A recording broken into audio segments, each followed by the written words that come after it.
Assalamu alaikum students. I hope all of you are healthy and safe. Today we are going to do past progressive at continuous tense. So let's start with its definition. सबसे पहले हम इसकी definition देख लेते हैं कि अगर किसी काम का करना, होना या सहना गुजरे हुए ज़माने में पाया जाए तो ये फ़ेल माज़ी जारी को डिनोट करता है। नेक्स्ट इसकी पहचान है that how we recognize it. Urdu जुमलों के आखिर पर रहा था, रही थी, रहे थे, रही थी वगैरह आता है। मसलन बच्चे पार्क में खेल रहे थे,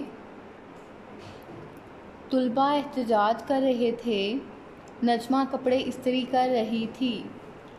अब हम अफर्मेटिव सेंटेंसेस देख लेते हैं।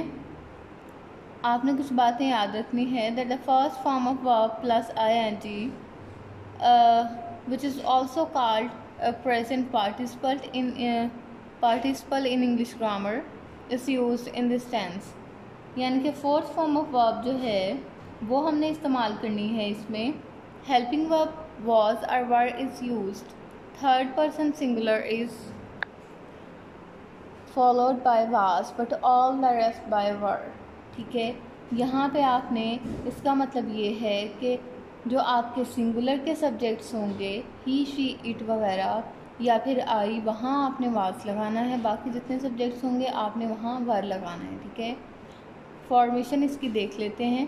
सबसे पहले सब्जेक्ट लगाएंगे, देन वाज या वर में से कोई एक हेल्पिंग वर्ब लिखेंगे, then first form of verb plus ing और then object. First form of verb plus ing को फोर्थ फॉर्म ऑफ वर्ब भी कहा जाता है। ठीक है, इसकी एग्जांपल्स हम देख लेते हैं। फर्स्ट एग्जांपल है वो सच बोल रही थी, she was speaking the truth. इसमें शी सब्जेक्ट है, वाज आपने according to the subject helping verb use किया, स्पीक से स्पीकिंग हमने फोर्थ फॉर्म ऑफ वर्ब में से कन्वर्ट किया, देन द ट्रूथ जो है आपका ऑब्जेक्ट है।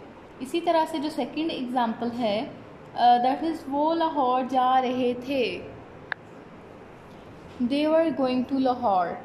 थर्ड एग्जाम्पल है वो पतंग उड़ा रही थी, she was flying a kite. Third example है वो कमरे में सो रहा था, he was sleeping in the room. Fifth example है तुम पैदल चल रहे थे, you were walking on foot, you were walking on foot. इसके बाद हम नेगेटिव सेंटेंसेस देख लेते हैं। Not is used after helping verb to make negative. ठीक है, आपने नॉट का इस्तेमाल करना है हेल्पिंग वर्ब के एग्जैक्टली बाद में, तो आपका जो सेंटेंस है वो नेगेटिव हो जाएगा, नेगेटिवली ट्रांसलेट हो जाएगा। ठीक है, हम इसकी फॉर्मेशन देख लेते हैं that how we formulate it. तो सबसे पहले सब्जेक्ट लिखेंगे, देन वाज या वर में से कोई एक helping verb according to the subject, then plus not यानी कि नॉट इसमें इसके साथ लिख देंगे, then first form of verb plus ing it means that fourth form of verb and then object. ठीक है, फॉर एग्जाम्पल वो ख़त नहीं लिख रहा था, he was not writing a letter. Second example है तुम झूठ नहीं बोल रहे थे, you were not telling a lie. Third example है चपरासी घंटी नहीं बजा रहा था, the peon was not ringing the bell. Fourth example है तुम मुल्तान नहीं जा रहे थे, you are not going to Multan. किसी भी सिटी का नेम आ जाए आपने, चाहे वो फिक्रे का स्टार्ट है, एंड है या आप सेंटर में लिख रहे हो, आपने कैपिटल लेटर से ही उसे स्टार्ट करना है उस वर्ड को। ठीक है, फिफ्थ एग्जाम्पल है वो शेर का पीछा नहीं कर रहा था, he was not chasing a lion. इसके बाद हमारे इंट्रोगेटिव सेंटेंसेस हैं। Helping verb is placed before the subject in interrogative sentences. ठीक है, हेल्पिंग वर्ब जो होता है हम सब्जेक्ट से पहले लिखते हैं इंट्रोगेटिव सेंटेंसेस को फॉर्मुलेट करने के लिए। हम इसका स्ट्रक्चर देख लेते हैं, इसकी फॉर्मेशन। सबसे पहले आप हेल्पिंग वर्ब लिखते हैं। हेल्पिंग वर्ब इसमें चूँकि वाज या वर इस्तेमाल होते हैं, वाज या वर में से कोई भी एक हेल्पिंग वर्ब, देन सब्जेक्ट, फिर first form of verb plus ing means के फोर्थ फॉर्म ऑफ वर्ब, फिर ऑब्जेक्ट और लास्ट पे इंटेरोगेशन मार्क आपने लास्ट में लगाना है। इसकी एग्जांपल्स देख लेते हैं।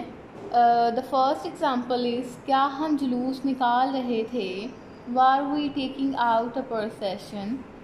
सेकेंड एग्जांपल है क्या वो पतंग उड़ा रही थी, was she flying a kite. Third example है, क्या वो अपने वालिदैन का कहा मान रहे थे? वर दे ओबेइंग देयर पेरेंट्स। अब हमने जब सिंपल इंट्रोगेटिव सेंटेंसेस कर लिए हैं तो हम अब देख लेते हैं that how we formulate double interrogative sentences. ठीक है। Question words are placed before helping verb in the beginning to make double interrogative with the question mark at the end. ठीक है।